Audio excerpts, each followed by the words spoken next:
বাৰ্থিময়ৰ কপাল খুলি গ'ল কি হ'ল সেই ৰাস্তা দিয়ে যীশু আৰু হাজাৰ হাজাৰ মানুহ আহি আছে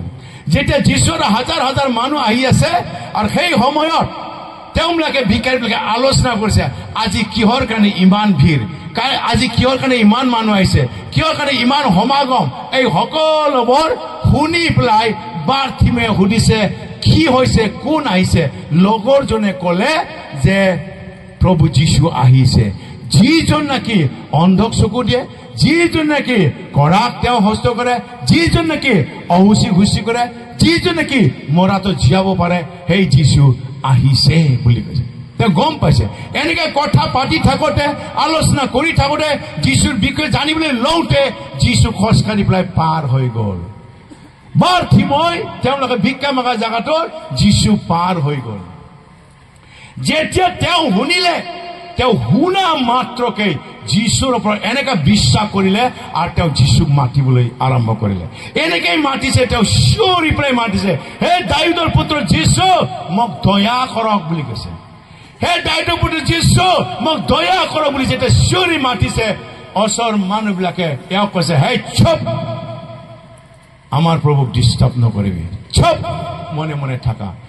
বাৰ্থিময়ক যেতিয়া এইষাৰ কথা কৈছিলে বাৰ্থিময় দুগুণ আৰু চিঞৰি পেলাই মাতিছে হে দাউদৰ পুত্ৰ যীশু মোক দয়া কৰক অৱশেষত যীশুৱে যদি শিষ্যবিলাকেই যদি বাৰ্থিময় মাতাটো শুনিছে যীশু শুনিব না নাই শুনিছে কিন্তু যীশুৱে শুনিও তেওঁ থমা নাই তেওঁ গৈ আছে কাৰণ যীশু জানে তেওঁক এইবাৰ বাধা দিব এই বাধা দিয়াত মোক মাতে না নাই যীশু ইয়াক পৰীক্ষা কৰিব কাৰণে আৰু এবাৰ মাতাটো বাট চাই পেলাই যীশু গৈ আছে যেতিয়া দ্বিতীয়বাৰ বাৰ্থিময় মাতিলে তেতিয়া যীশু খোজকাঢ়ি গৈ থকাটো stop praise the Lord praise the Lord বাৰ্থিময়ৰ ছেকেণ্ড টাইম মাতাৰ লগে লগে যীশু খোজকাঢ়াটো ষ্টপ আৰু তেওঁ ঘূৰি পেলাই চালে যিজনে মোক মাতিছে তেওঁক মোৰ ওচৰলৈ লৈ আনা সকলে কওক যিজনে মোক মাতিছে তেওঁক মোৰ ওচৰলৈ লৈ আনা প্ৰেইজ দ্য লৰ্ড হালেলুয়া সেইকাৰণে চাওক আপুনি প্ৰথম মাততে যীশু নুশুনিব পাৰে আপুনি যেতিয়া প্ৰথম মাতিছে আপোনাক বাধা দিব পাৰে আপুনি একলে চিন্তা নকৰিব আপুনি যীশুৰ বিষয়ে যদি জানিছে শুনিছে আপুনি দেখা নাপালেও আপুনি যীশুক মাতক আপোনাৰ সেই মাত যীশু একদিন হলেও শুনিব আৰু যীশু তেওঁ থামি পেলাই আপোনাৰ মাত ৰেছপন্স দিবলৈ যীশু বাধ্য হ'ব বাইবেলত কৈছে আমেন যেতিয়া নেকি মুখ ঘূৰাই পেলাই ক'লে যিজনে মোক মাতিছে তেওঁক মাতা বুলি কৈছে সকলে কয় যিজনে মোক মাতিছে তেওঁক মাতা চাব ভালকৈ ইয়াত কি কথা কৈছে যীশু যাকে তাকে নামাতে সকলে কয় যীশু যাকে তাকে নামাতে যিজনে যীশুক মাতিব যীশু তেওঁকহে মাতিব প্ৰেইজ দ্য লৰ্ড সেইকাৰণে আমি যীশুক মাতিব লাগে কি ৰাতিপুৱা কি দুপৰীয়া কি আবেলি কি গধূলি কি মাঝৰাতি কি ৰাতিপুৱা আমি সকলোৰে মতে যীশুক মাতিব লাগে আকৌ যীশুক মাতিব লাগে যীশুক মাতিব লাগে প্ৰেইজ দ্য লৰ্ড হালেলুয়া যেতিয়া যীশুক মাতিলে দেই যীশু তেওঁক মাতিবৰ কাৰণে অৰ্ডাৰ দিলে কি অৰ্ডাৰ দিলে যিবিলাকে মানা কৰিছিলে তাকেই পঠাই দিলে praise the Lord praise the lord সেইকাৰণে কওক আমাক মানা নকৰিবি আমাক বাধা নিদিবি নহলে যীশুৱে তোকেই পঠাই দিব praise the Lord hallelujah hallelujah আমি জানো এতিয়া মই কৈছো যে তেনেকে মানা কৰা মানুহকে পঠাই দিলে আৰু পঠাই দি পেলাই বাৰ্থিময়ৰ ওচৰলৈ গ'ল বাৰ্থিময় ক'লেকে হে বাৰ্থিময় তুমি নিৰ্ভয় হোৱা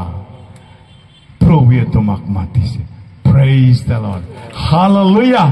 হালেলুয়া সেইকাৰণে বাইবেলত কৈছে যে তেনেকে এইষাৰ কথা শুনিলে নিৰ্ভয় হোৱা প্ৰভু তোমাক মাতিছে কাৰণ তেওঁ গম পাইছে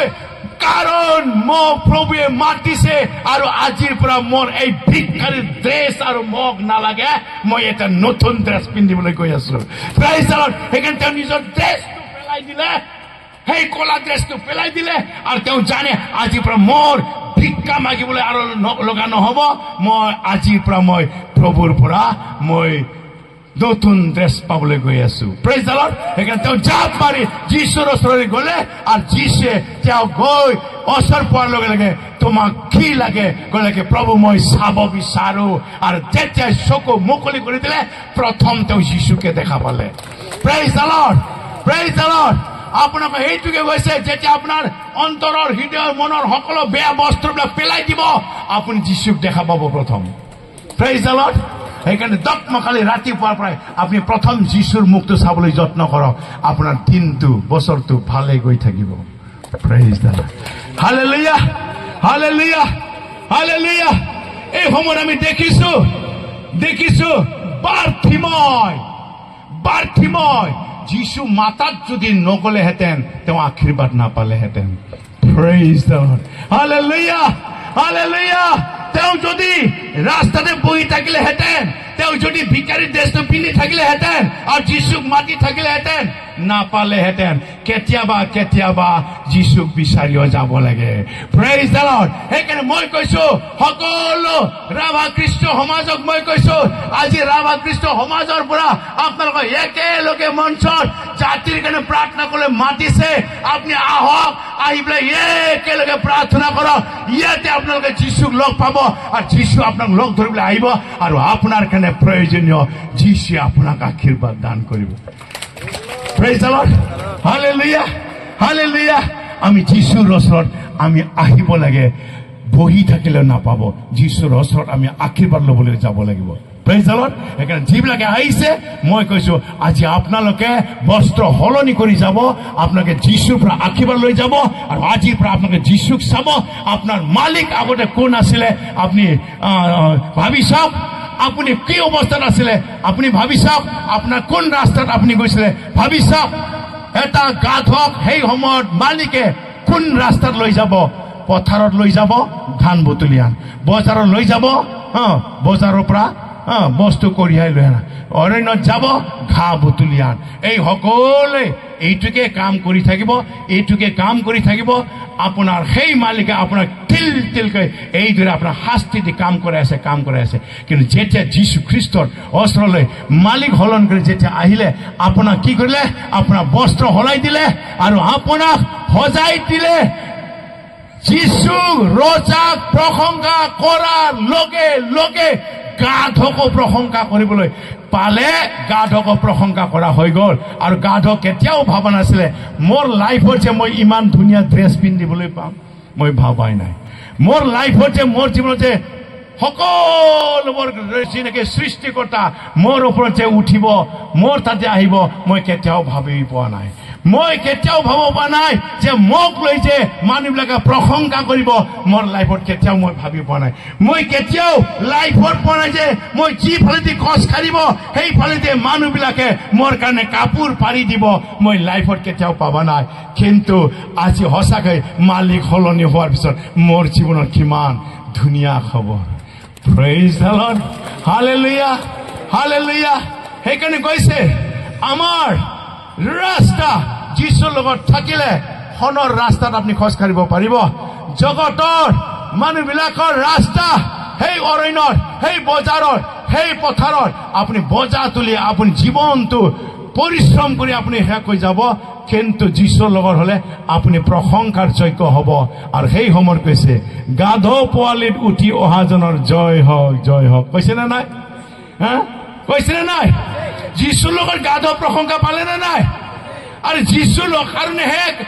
ৰাস্তাত কাপোৰ পাৰিছে কিন্তু খোজ কাঢ়িছে কোন হয় গাধই খোজ কাঢ়িছে প্ৰেজ দ্য লৰ্ড হালেলুয়া ইয়াৰ অৰ্থই হ'ল আজি আপুনি যদি যীশুৰ লগত থাকে যীশু যদি আপোনাৰ লগত থাকে আপুনি যীশুৰ লগতে আপুনি প্ৰশংসিত হ'ব যীশুৰ দ্বাৰাই আপোনাৰ জীৱনত আপুনি সেই সকলোবোৰ সন্মানটো পাব আৰু আপোনাক সেই জেৰুজালেমত লৈ যোৱাৰ মেইন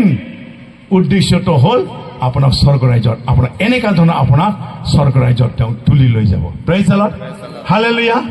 হালেলুয়া ঈশ্বৰে